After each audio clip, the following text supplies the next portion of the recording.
కన్యాకుబ్జం అనబడేటువంటి ఒక నగరం. ఈ యొక్క నగరంలో సద్బ్రాహ్మణ వంశంలో ఉద్భవించాడు.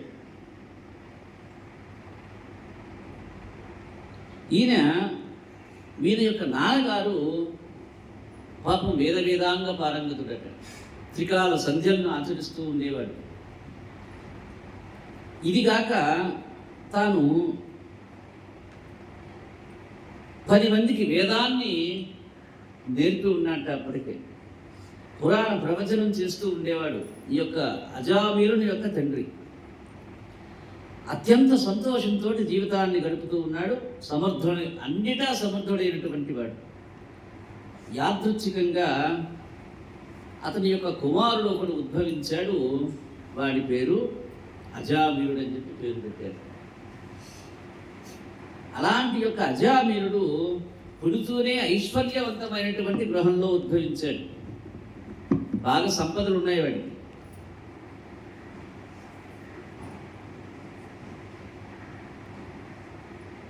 ఇతను యొక్క అజామీరుడు బ్రహ్మచర్యంలో ఉన్నప్పుడు ఆ తరువాత ఆయన ఒక ఉత్తమమైనటువంటి సౌందర్యవంతమైనటువంటి కన్యనిచ్చి వివాహం జరిపించాడు తండ్రి గారు. ఇతను స్వతహాగా శీలవంతుడే. పుట్టినప్పుడు గతంలో చేసిన సత్కర్మల వల్ల బ్రాహ్మణ కులంలో జన్మించాడు. సత్కర్మ అంటే ఏమిటంటే చేసిన పని. అజామీరుడు అంటే బ్రహ్మచర్యం నుంచి తాను బ్రహ్మోపదేశాన్ని పొందాడు. ఇక బ్రహ్మోపదేశం కాగానే నిత్య కర్మ ఏమిటయ్యా అంటే సంధ్యావందనం గావించాలి. అలా ఇతను పుట్టినప్పుడు ఆ తర్వాత బ్రహ్మచర్యం నుంచి పెద్దవాడైపోయి బ్రహ్మోపదేశం జరిగిన తర్వాత గాయత్రి మంత్రం జపిస్తూ ఉండేవాడు నిత్యం. అతడు జ్ఞానాన్ని పొందాడు. శాంత లక్షణాలు కలిగి ఉన్నాడు. బ్రాహ్మణుడికి ఉన్నటువంటి లక్షణాలలో శాంతం అనేటువంటిది ప్రధానం. దమము, శమము, శాంతి ఇవి ఉండాలి. శౌచము ప్రధానమైనటువంటిది. అలాంటి యొక్క శాంతి, దాంతి ఉన్నాయి వీడికి. దాంతి అంటే మనసు, ఎదుటి వారి యొక్క మనస్సు గెలవటం, అది కూడా ఆ లక్షణం కూడా ఉన్నది వీడికి. ఇక మనస్సు ఇంద్రియాల మీద ఆధారపడి ఉంటుంది కాబట్టి ఆయన మనస్సుని, ఇంద్రియాలని గెలిచాడు. ఇక్కడే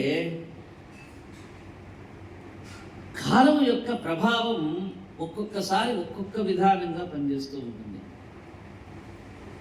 కాబట్టి మనం ఇప్పుడు కూడా కాలాన్ని గెలుస్తూ ఉండాలి. కాలము గెలవాలంటే కాలుడు అన్నాడు వాడిని. కాలం అంటే కాలుడు, వాడు ఒక మనిషి. కాలుని యొక్క ప్రభావానికి దూరంగా నడుస్తూ ఉండాలి. అలాంటి యొక్క కాల ప్రభావము చేత కొన్నాళ్ళకి అజామీరుని యొక్క తల్లిదండ్రులు ఇద్దరు కూడా మరణించారు.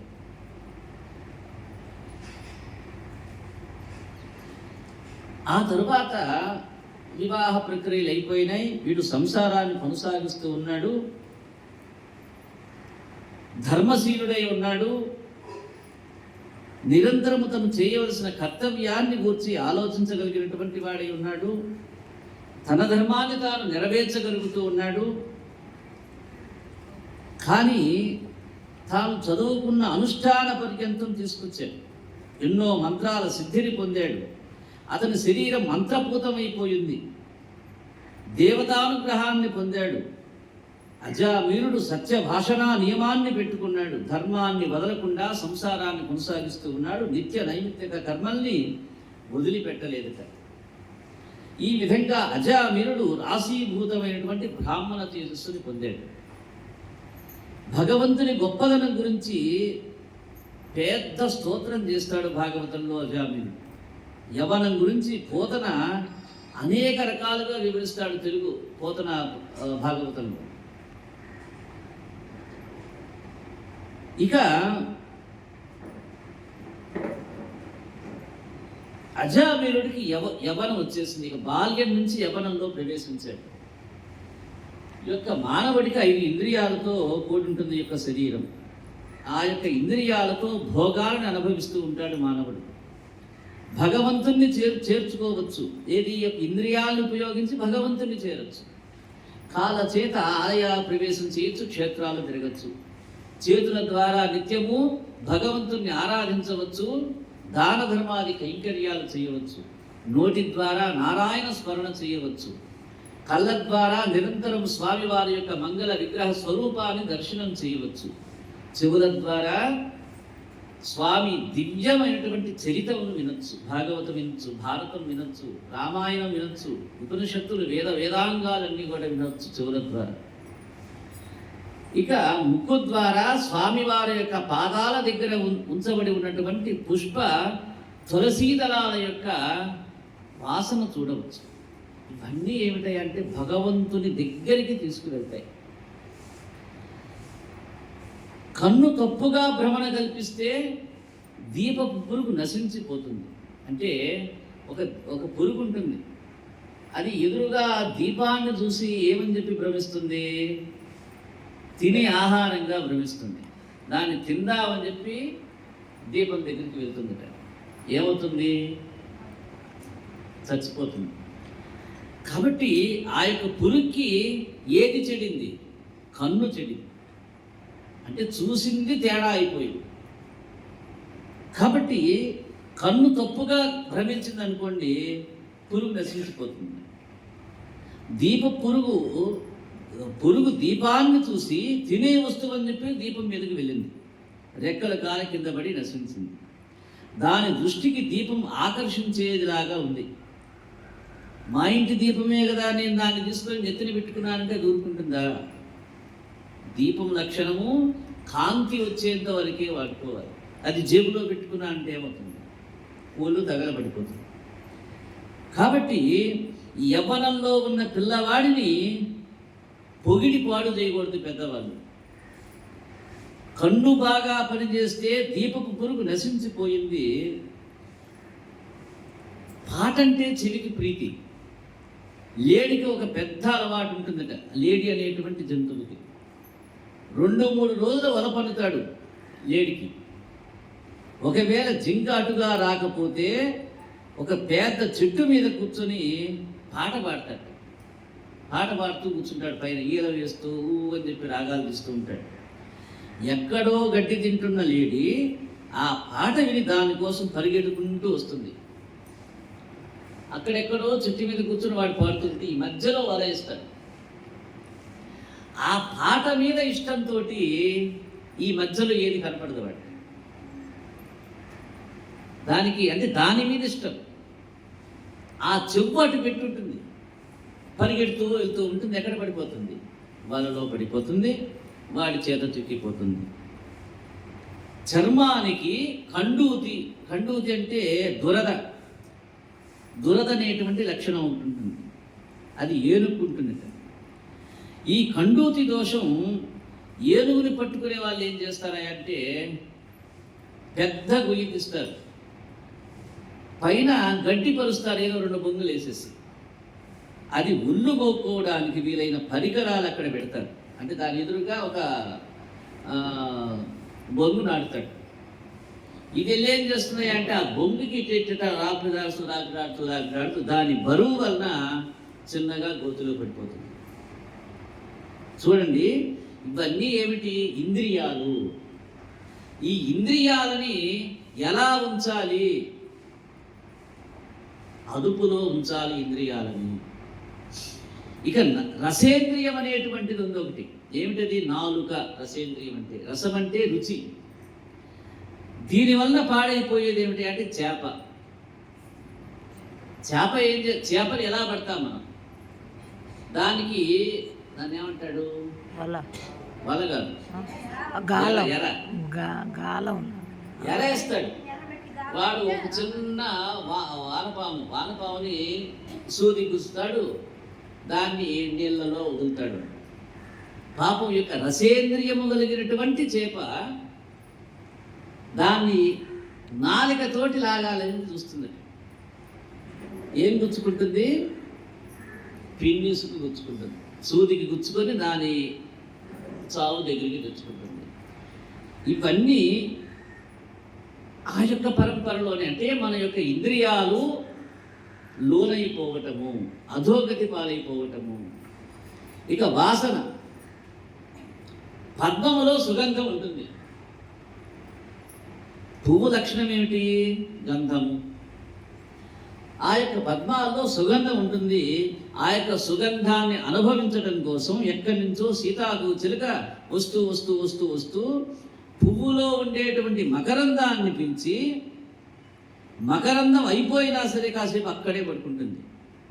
దానికి ఆ వాసన మరిగి మత్తెక్కుతుంది. ఒక్కొక్కసారి చీకటి పడి పువ్వు, ఆ పువ్వుల లక్షణం ఏమిటయా అంటే ఉదయం పూట వికసిస్తాయి, సాయంత్రం పూట మళ్ళా ముడుచుకుపోతాయి. ఇది పువ్వు యొక్క లక్షణం. ఈ లక్షణం చేత దానిలోనే పడిపోతుంది ఆ యొక్క పురుగు. ఈ విధంగా యొక్క ఏదైతే ఇంద్రియాలు ఉన్నాయో ఇంద్రియాల్లోనుడైపోయి ఉపాధి, తనకున్న ఉపాధిలో నుంచి అధోగతి పాలైపోతాడు మానవుడు. ఇక్కడ ఈ యొక్క అజామినుడు కూడా ఒకానొక రోజున పాపం యజ్ఞయాగాది క్రతువులు చేయటం కోసం అని చెప్పి స్వతహాగా శ్రోత్రియులు, వాళ్ళ తండ్రి గారి వంశం నుంచి, ఆ యొక్క వంశంలో వాళ్ళ యొక్క తల్లి తాతలు అందరూ కూడా నిత్య అగ్నిహోత్రాన్ని చేస్తూ ఉంటారు. అలాంటి యొక్క శ్రోత్రియ వంశంలో పుట్టినటువంటి అజామినుడు ఒకానొక రోజున అగ్ని కార్యం కోసం అని చెప్పి దర్భని తీసుకురావడానికి అడవికి వెళ్ళాడు. అలా అడవికి వెళ్ళి తన యొక్క ఈ పరంపరలో దర్భ కోసం ఇంటికి వస్తూ ఉన్నాడు. కాసిని సమిధలు కోసుకున్నాడు. అలా ఇంటి వైపు వస్తూ ఉంటే అంతలో ఒక పొదలో ఏదో ధ్వని వినపడింది. దాన్ని ఏ విన్నది? ధ్వనిని చెవు విన్నది. అది వినవలసిన ధ్వని కాదు, ఆయన వెళ్ళిపోయి ఉంటే వేరేగా ఉండేది. ఇది మనం అంటే చెవు విన్నది కాబట్టి ఇది మనకి సంబంధం లేని ధ్వని అని చెప్పి వెళ్ళిపోవాలి. కానీ వాడు వెళ్ళిపోవాలి. ఇదేమిటా ధ్వని అని చెప్పి ప్రత్యేకించి వాడిని పిలిచిన ధ్వని కాదు, అది వాడికి సంబంధం లేని ధ్వని, శబ్దం. అలా వెళ్ళి చూశాడు. వెళ్ళి ఏం చేశాడు చెప్పండి? చూశాడు. ఇప్పుడు ఏం పని చేసింది? కన్ను పని చేసింది. మొదట శబ్దం వినపడింది, వెళ్ళి చూశాడు, కన్ను పని చేసింది. అక్కడ కళ్ళు కుండలు తెచ్చుకొని అక్కడ పెట్టుకొని హీనమైన జన్మని పొందిన ఒక స్త్రీ ఉంది. ఒక స్త్రీ కళ్ళు కుండలతో అక్కడ కూర్చున్నది. ఆమె కళ్ళు తాగి శారీరకంగా అస్తవ్యస్తంగా ఉండిపోయింది. కామ విశేషంలో ఉన్నదట ఆ పరిస్థితిలో ఆ యొక్క స్త్రీ. ఇప్పుడు ఏం చేశాడు? కళ్ళతోటి చూసేశాడు ఆ యొక్క దృశ్యాన్ని. ఇక అజామినుడు ఈ సన్నివేశం ఎప్పుడైతే చూశాడో, ఒకానొక సమయంలో పాపం సుఖబ్రహ్మ గారు ఆయన తండ్రి అయినటువంటి వ్యాసుడు వెంబడిస్తూ ఉన్నాడు. వివాహం చేసుకోరా నాయన అని చెప్పి వెంబడిస్తూ ఉంటే నాకొద్దు నాన్న అని చెప్పి పరిగెడుతూ ఉన్నాడు. ఆ సందర్భంలో ఒక సరస్సులో కొంతమంది అప్సరస్సులు స్నానం చేస్తూ ఉన్నారు దిగంబరంగా. ఆ సమయంలో అలా పోతూ పోతూ పోతూ వాళ్ళు లేచి నిలబడి నమస్కారం చేశారు. చెప్పాం మనం మొదట్లో. వీడేమైనా అటువైపు చూశాడా?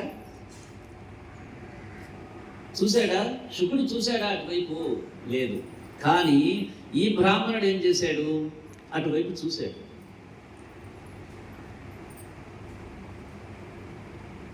అందుకని అజామినుడి మనసు ఆ యొక్క దృశ్యాన్ని ఆక్రమించేసింది. కర్మేంద్రియ సంఘాతం ఆయన నిలబెట్టేసింది. చూస్తున్న సన్నివేశం మనస్సులో ముద్రపడిపోయింది. అలా నిలబడి తమకంతో ఆ యొక్క సన్నివేశాన్ని చూశాడు. ఇన్నాళ్ళు వశంలో ఉన్న ఇంద్రియాల యొక్క లౌల్యాన్ని వదిలేసేసాడు. ఇక అప్పటి నుంచి ఆ యొక్క దర్భలు తండ్రికి ఇచ్చేసి అసుర సంధ్యావేద సంధ్యావందనాన్ని కూర్చున్నాడు. కానీ మనస్సులో కనపడుతున్నది ప్రార్థనా శ్లోకం కాదు. పొదల చాటును ఏదైతే తాను చూశాడో అదే కనపడుతూ ఉన్నదట వీడికి. అంటే ఇంద్రియ లౌల్యం ఏర్పడిపోయింది వాడికి. ఇక వాళ్ళ యొక్క గురువు గారు అప్పటి వరకు చెప్పినటువంటి ఏదైతే మంచి మాటలు ఉన్నాయో వాటిని వదిలేశాడు. చిన్నగా వాడు కూడా ఆ యొక్క వేశ్యా సన్నివేశాలు ఏదైతే ఉన్నాయో అటువైపు మరలింది వాడి మనస్సు. వేశ్యాగృహాలకి వెళ్ళాడు. అలా ఏదైతే చెయ్యకూడని పనులు ఉన్నాయో ఈ యొక్క పరంపరలో ఆ చేయకూడని పనులన్నీ చేస్తూ ఉన్నాడు. చివరికి దిగజారిపోయి దొంగతనాలు చేయటం, వ్యభిచారాలు చేయటం, ఇలాంటి వాటిని అమితంగా ఇష్టపడ్డాడు. ఈ పరంపరలో వివాహమైంది, భార్య వచ్చిందని చెప్పి అన్నాం. పాపం భార్య కడుపు పండింది. నవమ మాసంలో 12 బిడ్డడు పుట్టాడు. ఆ యొక్క బిడ్డడికి పెద్దవాళ్ళందరూ కలిసి నారాయణ అనేటువంటి పేరు పెట్టారు. వీడు అస్తవ్యస్తమైనటువంటి వీడి యొక్క సంసార జీవితంలో అనేక రకాల చెడు పనులు చేసి చివరికి వ్యాధిగ్రస్తుడై మంచాన పడిపోయాక అజామినుడు. అయితే ఇప్పుడు కొడుకున్నాడు. వ్యాధి బారిన పడిపోయి మంచాన పడిపోయి ఉన్నాడని చెప్పారు. అలా మంచం మీద పడిపోతే ఇప్పుడు సపర్యం ఎవరు చేయాలి? చేస్తే భార్య చెయ్యాలి, లేకుంటే కొడుకు చెయ్యాలి. ఇక వీడు పదే ఎవరిని పిలవాలి? నారాయణ నారాయణ అని చెప్పి పిలవాలి. అప్పుడే కదా వాడు వచ్చేది. ఈ పరంపరలో వాడు మంచంలోనే ఉంటూ ఉన్నాడు. ఏ పని కావలసినా కొడుకుని పిలుస్తూ ఉన్నాడు, నారాయణ నారాయణ నారాయణ అని చెప్పి. ఇక రోజులు గడిచిపోతూ ఉన్నాయి. ఒకానొక రోజున వీడు యొక్క కాలం చెల్లినటువంటి రోజున మరణానికి దగ్గరికి వచ్చేసేసాడు. మరణానికి దగ్గరికి వచ్చి కాలం చేసేసాడు. కాలము చేసిన వెంటనే యమభటులు వస్తారు. వీడు ఏమేం పనులు చేశాడు? దొంగతనం చేశాడు, వ్యభిచారం చేశాడు, శ్రోత్రియములన్నీ వదిలేశాడు, యజ్ఞయాగాది క్రతువు లేవు, చివరికి సంధ్యావందనం లేదు, వాడి మెడలో ధన్యము కూడా లేదు, యజ్ఞోపయుతం కూడా వదిలేశాడు. నానా కర్మలు చేశాడు. తన యొక్క భార్యని తన్నాడు, తగలైపోయినాడు, పుట్టింటికి పంపించాడు. అవసాన దశలో చిన్న కుమారుడైనటువంటి నారాయణుడిని దగ్గర పెట్టుకొని ఆ మంచంలో ఉన్న సమయంలో వాడి చేత సపర్యలు చేయించుకున్నాడు. ఇక అయిపోయింది. చివరి దశకు వచ్చి ఊపిరిపోయేటువంటి సమయంలో ఆ యొక్క యమభటులు రావటాన్ని గమనించాడు, కన్ను మూశాడు.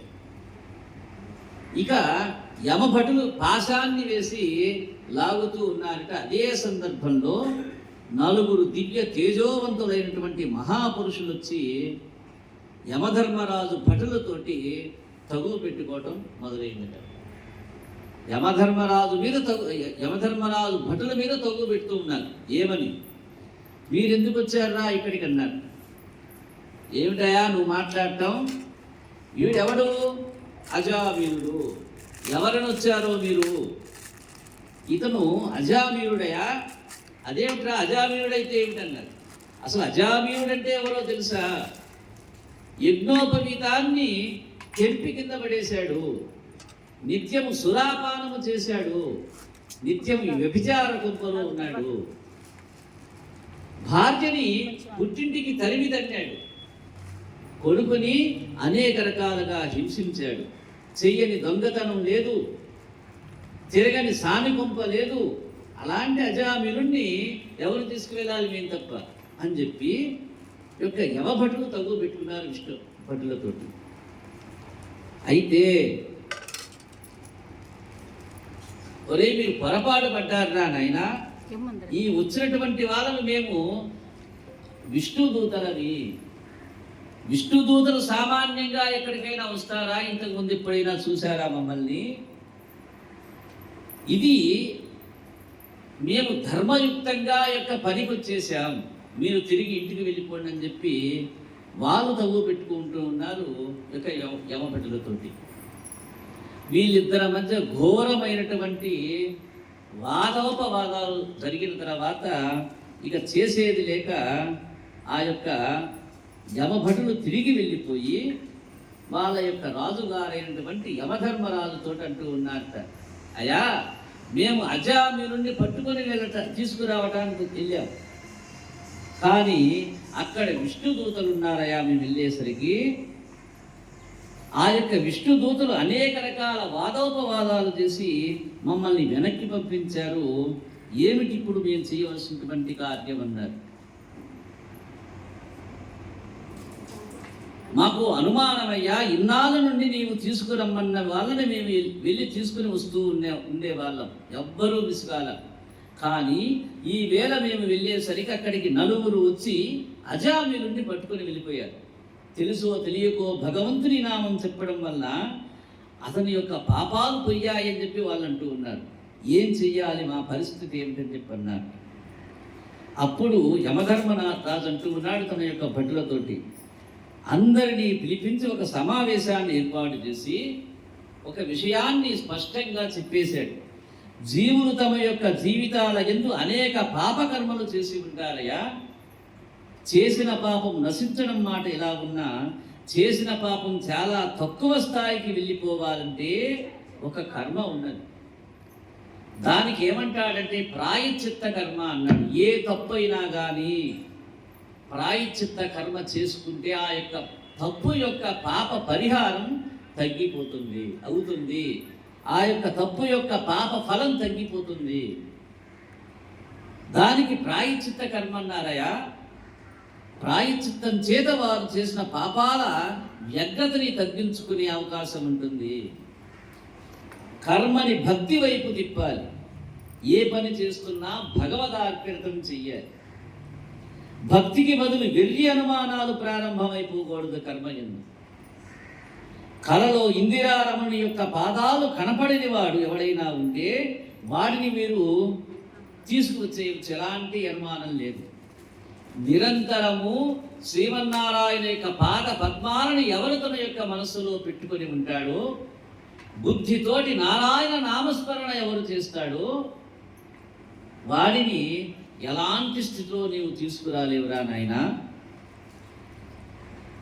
అర్హతను మరిచి పెద్దలు వ్రాసిన గ్రంథాల మీద తీర్పులు చెప్పే వాళ్ళని, యాత్రలకు వెళ్ళి గుడిని సమీపించి గుడిలోని దేవుని దర్శించని వాళ్ళని, దేవుని ఉత్సవం జరుగుతున్నప్పుడు ఆ భగవంతునికి హారతిని ఇవ్వని వాడిని, అలా దేవుని యొక్క రథం వెళ్తూ ఉంటే లేచి నిలబడని వాళ్ళని, మహాభాగవతులైనటువంటి వారి యొక్క పాదాల అడుగున ఉన్న ధూళి కణాలని ఆశ్రయించి సమస్త తీర్థాలు ఉన్నాయని చెప్పి తెలుసుకోలేక వారి ముందు వంగి నిలబడేవటని చెప్పి అలానే స్థానువులుగా నిలబడి ఉండేటువంటి వారిని వాళ్ళని తీసుకొచ్చేయండిరా. కానీ ఎవరైతే నిరంతరము నారాయణ స్మరణ చేస్తాడో, ఎవరైతే నిరంతరము కృష్ణనామాన్ని పలుకుతాడో, వాసుదేవ సంకర్షణ జనార్దన నారాయణ మహావిష్ణువు అనేటువంటి విశేష నామాలని ఎవరైతే ఆశ్రయించి ఉంటారో అలాంటి ఆ యొక్క విష్ణు భక్తులని నీ కూడా ఏం చేయలేనయా అని చెప్పి ఆ యొక్క పెద్ద సభలో ఈ యొక్క యమభటులకి విశదీకరించాడు యమధర్మరాజు. నా స్వామి చరణాలు నాకు చాలని చెప్పి స్వామి పాదాలని గట్టిగా పట్టుకున్న వాళ్ళు కొంతమంది ఉన్నారు. ఎవరు భక్తితో భగవంతుని పాదాలు పట్టుకున్నారో కష్టంలో సుఖంలో ఆ యొక్క స్వామి నామాలని చెబుతూ ఉంటారు. అటువంటి వారిని, భగవన్నామం చెప్పినటువంటి వారిని, వారికి సంబంధించిన 4 తరాల వాళ్ళని, కేవలం వాడినే కాదు. కాబట్టే కొంతమంది చూస్తాం రామా అంటారు, వాసుదేవ, ఇది అలవాటు చేసుకోవాలి ప్రతి ఒక్కరు. ఎందుకనే అంటే ఆ చేసేటువంటి యొక్క కర్మ ప్రాయశ్చిత్తమైపోతుంది. అది ఒకవేళ దుష్కర్మ అనుకోండి, ఆ యొక్క దుష్కర్మ యొక్క ఫలం నశిస్తుంది. అదే కాక సత్కర్మ చేశామనుకోండి, ఆ సత్కర్మ యొక్క ఫలము పెరుగుతుంది. కాబట్టి కేవలం వాడినే కాదు, వాడికి సంబంధించిన 4 తరాల వాళ్ళని కూడా అది ఉద్ధరిస్తుందట. బాగా పరిశీలించండి రా నాయన, సాధ్యమైనంత తేలిగ్గా వాడిని విడిపించేసేయండి. ఈలోగా అక్కడికి విష్ణుదూతులే కనుక వచ్చినట్లయితే ఇక మీరు వచ్చేసేయండి తిరిగి. వాడిని తేవద్దు, వాడిని ముట్టుకోవద్దు. వాడిని ఎవరైతే కృష్ణనామాన్ని పలుకుతాడో, ఎవరైతే విష్ణునామాన్ని పలుకుతాడో, ఎవరైతే హరినామాన్ని పలుకుతాడో, శ్రీమన్నారాయణ స్మరణ నిరంతరము నిత్యము తాను దాల్చి ఉన్నాడో అటువంటి వాడి జోలికి వెళ్ళొద్దురా అని చెప్పి తీర్పు చెప్పేసేసాడు ఆ రోజున యమధర్మరాజు. దీన్ని బట్టి మనకి అన్నిటికన్నా భగవన్నామం గొప్పదని చెప్పి తెలుస్తోంది. అందుకని మీరు నామాన్ని పట్టుకోవడం ముందుగా నేర్చుకోవాలి. యజ్ఞయాగాది తపస్సులు కంటే భగవన్నామాన్ని దాల్చి ఉండటం భక్తుని యొక్క లక్షణంగా ఉండాలి. అటువంటి విశిష్టమైన విషయాల్ని చెప్పింది యొక్క అజామిలోపాఖ్యానం. నిరంతరము నా నాలుక మీద ఈశ్వర నామము నర్తన చేయగలిగిన అదృష్టాన్ని నాకు సహేతుకంగా ప్రకటించమని చెప్పి భగవంతుణ్ణి కోరుకోవాలి. ఆలయానికి వెళ్తా ఏం కావాలి, ఏం కోరుకోవాలనంటే నీ నామాన్ని దృఢంగా నా మనస్సులో నిలుపుకునేట్లుగా అవకాశాన్ని ఇవ్వమని చెప్పి భగవంతుణ్ణి వేడాలట. కాబట్టి ఈ యొక్క అజామీల ఉపాఖ్యానంలో కేవలం అది నీవు భక్తితో కానీ, భావము చేత కానీ, అనన్యముగా కానీ, అన్యముగా కానీ ఏ మానవుడు స్పష్టంగా ఆ యొక్క నామాన్ని పిలవగలుగుతాడో, ఆ యొక్క నామాన్ని పలకగలుగుతాడో, ఆ యొక్క నామాన్ని అనగలుగుతాడో వాడు నిరంతరము నిత్యము ఉద్ధరింపబడతాడు. ముఖ్యముగా నరక యాతనల నుంచి అతను బయటపడతాడని చెప్పి అజామిలోపాఖ్యానం మనకి విశదీకరిస్తుంది. జై రమా రమణ గోవింద హరి.